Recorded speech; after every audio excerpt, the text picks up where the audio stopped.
Shalom buat semuanya, saudara-saudaraku yang terkasih, selamat pagi, semangat pagi, salam penuaian, salam terobosan.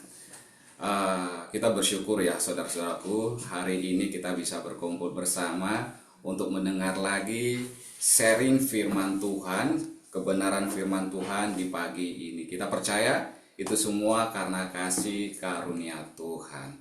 Sebelumnya saya rindu mau bernyanyi puji-pujian dulu di awal supaya kita percaya puji-pujian itu akan memberikan kekuatan, memberikan berkat buat kita semua. Kita percaya pastinya kita tiap jam selalu butuh Tuhan. Tidak pernah kita membutuhkan Tuhan. Karena apa tadi? Dikatakan Tuhan memberikan kuasa Roh Kudus sebagai penolong bagi kita. Haleluya.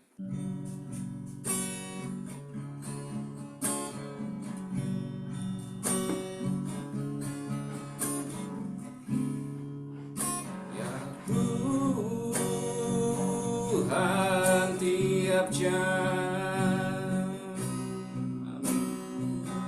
ku memerlukanmu, Engkaulah yang memberi sejahtera penuh. Setiap jam ya Tuhan, di Kau ku perlukan, ku datang juru selamat, berkatilah.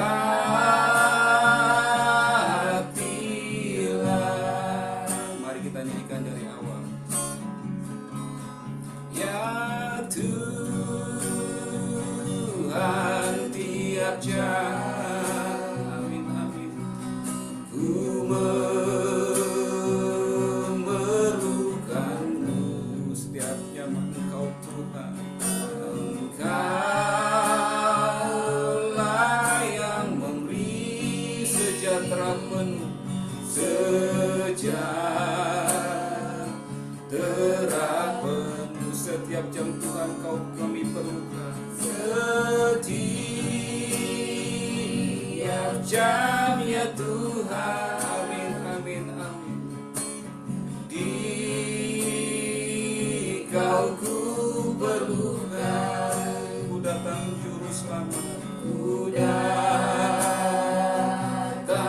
juru selamat, berkatilah. Setiap jam ya Tuhan, setiap jam ya Tuhan, amin amin, di Kau ku perlukan, ku datang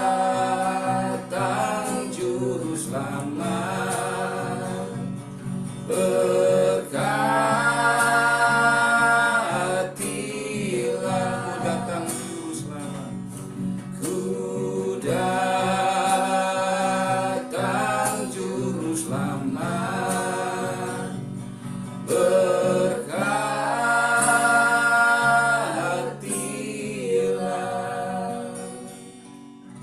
Haleluya. Puji Tuhan, haleluya. Kita percaya kita akan menantikan kedatangan Tuhan Juru Selamat.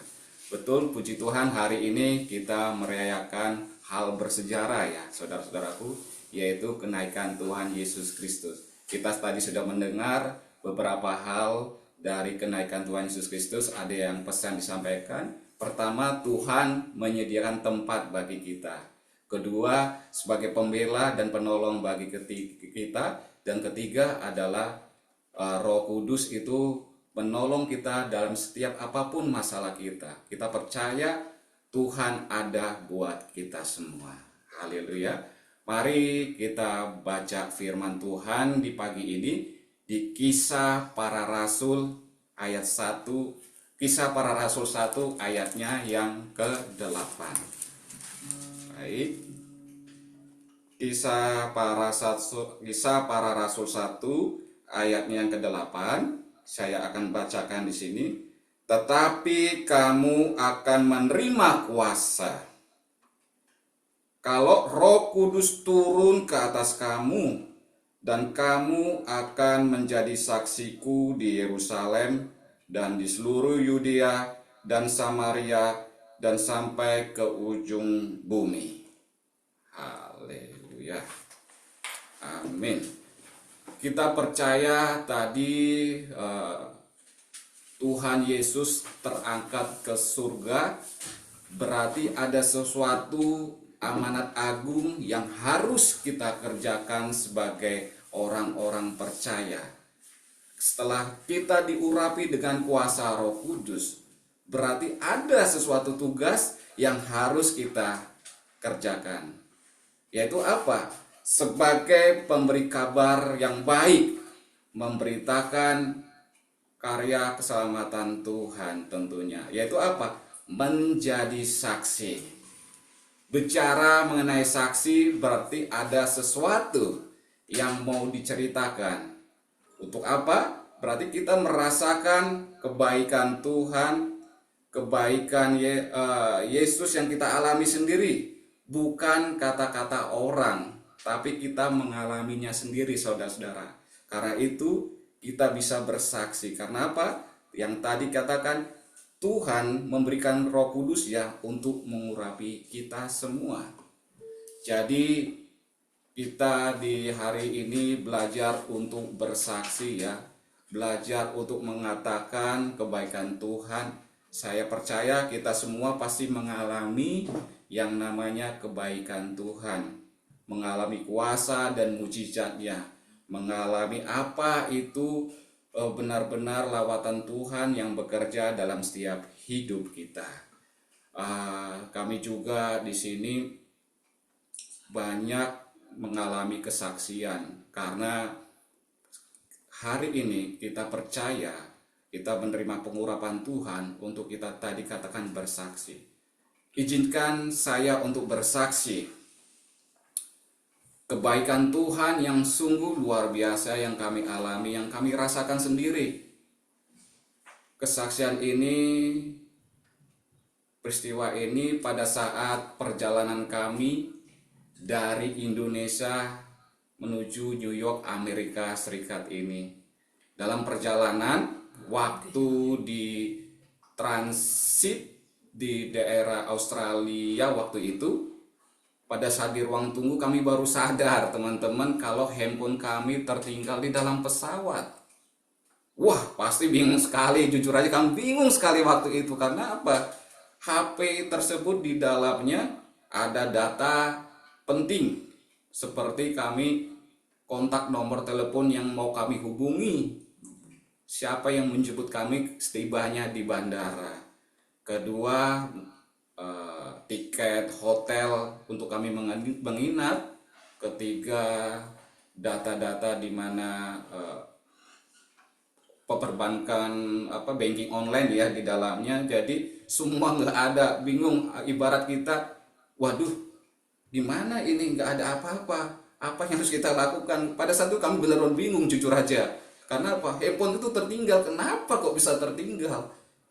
Akhirnya kami berpikir, setibanya kami nanti di bandara di JFK, mau kemana? Apa yang mau kami lakukan? Kami tidak tahu, jujur aja yang kami kerjakan waktu itu cuman bingung, takut dan cemas.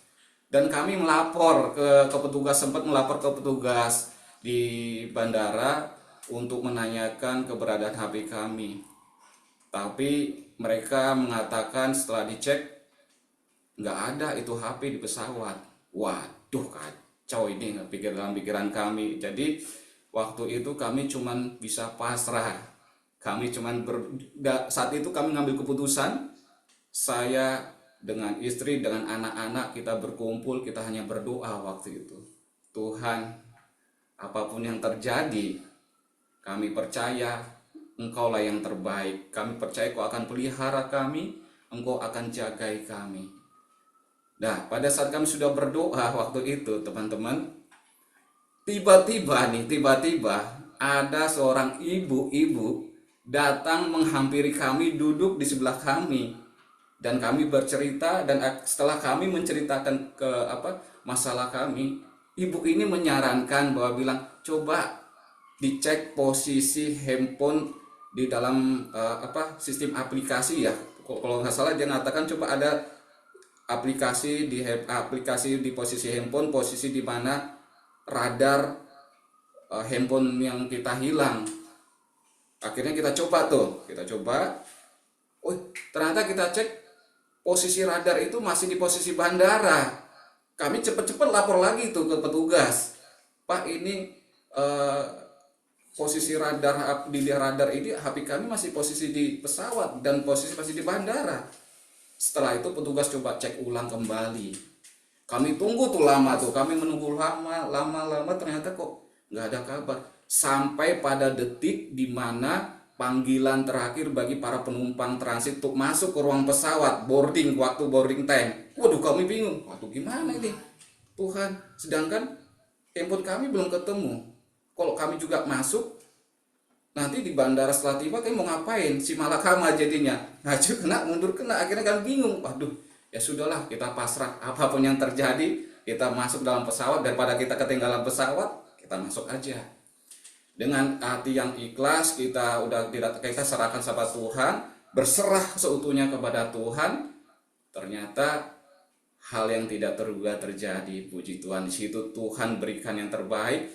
Ada petugas pramugari, itu udah posisi pintu pesawat mau ditutup tuh, tiba-tiba pas kami duduk, ada orang yang menghantar handphone tepat di kursi kami. Haleluya. Artinya apa? Kami di situ kami luar biasa. Puji Tuhan, dahsyat luar biasa. Karena apa? Tuhan tepat waktu memberikan suatu mukjizat ini. Kami percaya, kami merasa diberkati di situ. Akhirnya kami bangga, kami senang. Setibanya kami di bandara, kami bisa menghubungi orang yang menjemput kami bisa berkomunikasi. Dan tahu tidak, akhirnya orang ibu-ibu yang pada saat itu kami pernah ketemu, sampai saat ini kita nggak tahu, nggak mengenalnya, nggak ngerti gitu loh. Kita coba telepon lagi, nggak ada komunikasi, saudara-saudaraku. Jadi kami percaya melalui mukjizat ini Tuhan kirimkan ibu itu sebagai penolong bagi kita. Kita percaya bagi kami di sini hal yang luar biasa yang mau saya katakan, Tuhan dahsyat, Tuhan selalu memberikan pertolongan tepat pada waktunya. Haleluya. Mari saat ini kita baca lagi firman Tuhan di ayat Yohanes 3, ayatnya ke-32 sampai ke-34. Kita buka Yohanes 3 ayat 32 sampai 34. Saya akan bacakan. Oke. Ia memberi kesaksian tentang apa yang dilihatnya dan yang didengarnya, tetapi tidak seorang pun yang menerima kesaksian itu. Siapa yang menerima kesaksian itu, ia mengaku bahwa Allah adalah besar. Sebab siapa yang diutus Allah, dialah yang menyampaikan firman Allah, karena Allah mengaruniakan rohnya dengan tidak terbatas. Haleluya. Tadi kita sudah dengar namanya suatu kesaksian itu bukan kata orang, cerita orang, tapi yang kita rasakan sendiri, yang kita lihat. Ini bukti nyata, teman-teman. Kalau kita sudah dekat punya hubungan baik antara anak dengan bapa, pasti bapaknya akan mendengar apa yang menjadi kebutuhan anak-anaknya. Dari sini kita melihat dalam Yohanes 3 ayat 32 sampai 34 itu tadi mengajarkan tentang otoritas Yesus sebagai utusan Allah, dan respon kita terhadap kesaksiannya. Pertolongan Tuhan itu nyata dan tepat waktu. Amin. Mari katakan sama-sama dengan saya hitungan ketiga. Sama-sama. Pertolongan Tuhan itu nyata dan tepat waktu. Amin. Ada dasarnya dalam firman Tuhan. Bisa kita lihat di dalam Mazmur 46 ayatnya yang kedua. Mazmur 46 ayatnya yang kedua, di sini dikatakan firman Tuhan demikian, Allah itu bagi kita tempat perlindungan dan kekuatan sebagai penolong. Ingat, sebagai penolong dalam kesesakan. Saya ulangi sekali lagi, sebagai penolong dalam kesesakan sangat terbukti. Haleluya, haleluya. Ini kami rasakan sekali firman Tuhan ini. Penolongan Tuhan benar-benar sangat terbukti bagi kami. Kami percaya apa yang kami alami di sini, yang saya alami, kami percaya saudara-saudari juga pasti bisa mengalaminya. Karena kita punya Tuhan yang sama yang kita sembah. Haleluya. Oke, dari pesan dari cerita yang saya sampaikan tadi dengan kuasa mujizat itu, ada beberapa hal poin-poin yang harus kita lihat, yaitu di sini kita mau diajarkan bahwa supaya pertama jangan atur Tuhan menjawab doamu. Ingat, kita jangan mengatur Tuhan dengan doa-doa kita. Kita berharap Tuhan, saya mau ini dan Tuhan harus mengabulkan saat itu. Bukan. Yang kita tahu Tuhan mengatur jawab sesuai dengan rencananya Dia. Ya, jangan atur Tuhan menjawab doamu. Yang kedua, jangan atur Tuhan menjawab harapanmu. Walaupun kadang kita berharap harapan kita seperti saya tadi, Tuhan harapan saya ya apinya ketemu pada waktu yang jangan buat deg-degan, jangan buat saya seperti saya ketakutan dulu di awal. Kenapa langsung tidak gitu? Harapan saya sih mau di awal, tapi tidak seperti itu sesuai dengan harapan kita, tetapi sesuai dengan rencana Tuhan. Yang ketiga yaitu ingat, kita harus percaya. Kuncinya dipercaya. Nah itu, apapun yang terjadi kita tetap percaya kita punya Allah yang dahsyat. Dan lakukan segala sesuatu maksimal, yaitu dengan apa? Dengan kita berdoa. Karena Tuhan, firman Tuhan katakan apa? Doa orang benar, jika didoakan, akan besar kuasanya. Oleh karena itu, kalau kita akan benar-benar berdoa seperti kepada anak, kepada Bapa, seperti kita sebagai orang tua, apapun anak yang kita butuhkan, yang kita perlukan, pasti orang tua kita akan memenuhi setiap kebutuhan anak-anaknya. Amin. Kesimpulan renungan firman yang singkat di pagi hari ini, saya mau ngambil ada lagi beberapa 3 poin yang harus kita jalankan, yaitu yang kita pahami. Pertama, Tuhan adalah tempat pelindungan yang aman, yang bisa dilihat tadi di dalam Mazmur 46 ayat 2 yang menyebutkan Allah adalah tempat perlindungan. Pertama yaitu Tuhan adalah tempat perlindungan yang aman. Baik, yang kedua, pertolongan Tuhan itu nyata dan tepat waktu. Ya, benar-benar nyata. Itu yang dikatakan di dalam Mazmur 46 ayat 2b tadi ya. Kita masih banyak dalam tokoh-tokoh Alkitab, misalnya contohnya seperti keluar bangsa Israel dari Mesir, Daniel dari gua singa, Petrus yang dipenjara, Tuhan selalu datang dan menolong. Haleluya. Yang terakhir, Tuhan menolong dengan caranya yang ajaib. Seringkali pertolongan Tuhan datang dari cara yang tidak kita sangka, teman-teman. Seperti tadi, pada saat kami berdoa, seolah-olah tidak ada pengharapan bagi kami, tapi kami tetap percaya tadi dalam doa dan kuasa tadi. Tuhan mengirimkan orang lain untuk menginformasikan kepada kami caranya bagaimana menemukan handphone. Itu di luar dari logika kita, dalam pikiran kita secara manusiawi sebenarnya. Tapi cara Tuhan tuh ajaib, teman-teman. Amin. Ini yang kami saksikan sendiri, yang kami rasakan. Kalau Tuhan itu bekerja secara ajaib tanpa akal logika kita.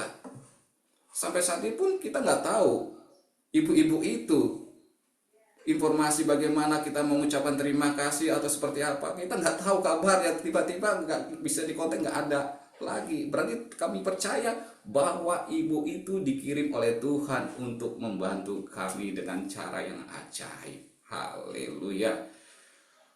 Oleh karena itu, teman-teman, mari kita membangun hubungan yang intim dengan Tuhan lewat doa dan firman. Belajar untuk tidak panik saat punya masalah, tapi berserah kepada Tuhan dan intinya percaya. Ketiga, sediakan waktu untuk bersaksi tentang pertolongan Tuhan, agar orang lain dikuatkan dan diberkati melalui kesaksian kita. Amin.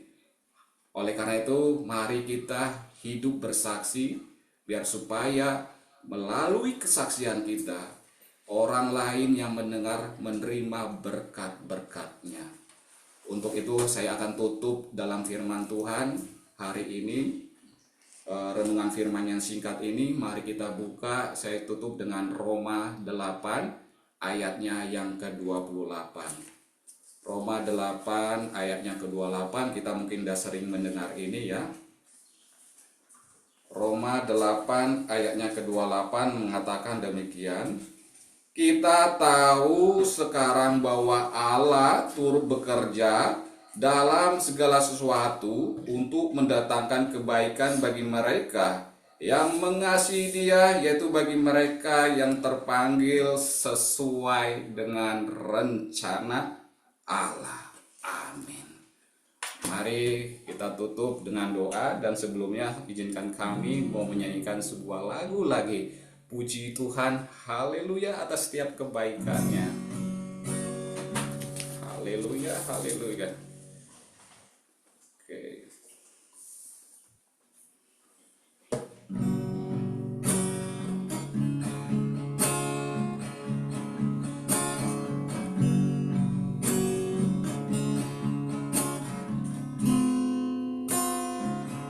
Hanya dekat kasih-Mu Bapa, jiwaku pun tentram. Engkau menerimaku dengan sepenuhnya, walau dunia melihat rupa, namun Kau memandangku sampai ke kedalaman hatiku. Tuhan, inilah yang kami tahu.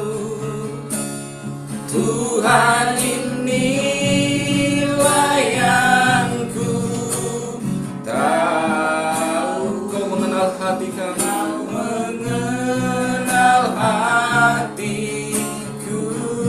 Jauh melebihi semua, jauh melebihi semua. Yang terdekat sekalipun, yang terdekat sekalipun. Tuhan, ini yang kami mau. Inilah yang ku mau. Kau menjamah hatiku supaya kehidupan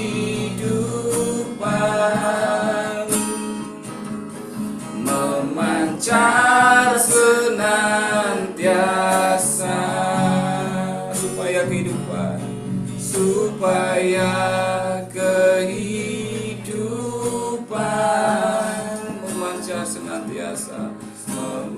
lancar senantiasa. Haleluya, haleluya. Mari kita ambil waktu kita untuk berdoa. Ya Tuhan Allah kami bersyukur dan berterima kasih Tuhan, karena pertolongan-Mu nyata dalam hidup kami. Di saat kami lemah dan tidak berdaya, Engkau hadir sebagai penolong dan pelindung kami Tuhan. Ajari kami untuk selalu percaya, berserah dan menantikan Engkau bekerja dalam hidup kami Tuhan. Bapa di surga yang penuh kasih, pada hari yang kudus ini kami datang bersyukur di hadapan-Mu, mengucap syukur atas segala kemurahan dan anugerah yang terus Engkau curahkan dalam hidup kami Tuhan. Terlebih pada hari ini kami memperingati peristiwa agung, peristiwa penuh makna, yaitu kenaikan Tuhan Yesus Kristus ke surga. Kami bersyukur ya Tuhan atas karya keselamatan yang sempurna itu. Engkau yang rela turun ke dunia, lahir sebagai manusia, mengalami penderitaan, disalibkan, wafat, bangkit, dan hari yang ketiga. Dan Engkau kini naik ke surga, duduk di sebelah kanan Allah Bapa yang Maha Kuasa. Semua Engkau lakukan demi kasih-Mu Tuhan kepada kami umat manusia yang berdosa ini. Yesus, haleluya, haleluya. Kami percaya Engkau tidak membiarkan kami sendiri Tuhan, tapi Engkau Yesus akan mengutus Roh Kudus-Mu sebagai penolong bagi setiap kami anak-anak-Mu yang percaya Tuhan. Terima kasih Bapa ya Abah, terima kasih Yesus. Ajarilah kami ya Roh Kudus untuk menjadi saksi-saksi-Mu Tuhan, di tengah-tengah lingkungan kami, di gereja, tempat kerja, dan dimanapun Engkau tempatkan kami Tuhan. Jadikan kami hidup sebagai alat kemuliaan-Mu Yesus, menjadi saluran kasih dan berkat-Mu Tuhan. Terima kasih Bapa, terima kasih Yesus. Segala pujian, hormat, kemuliaan hanya bagi-Mu Tuhan. Mari yang sama-sama sudah mendengarkan firman dan kebenaran dan siap menjadi saksi Kristus, katakan amin 3 kali. Amin, amin, amin.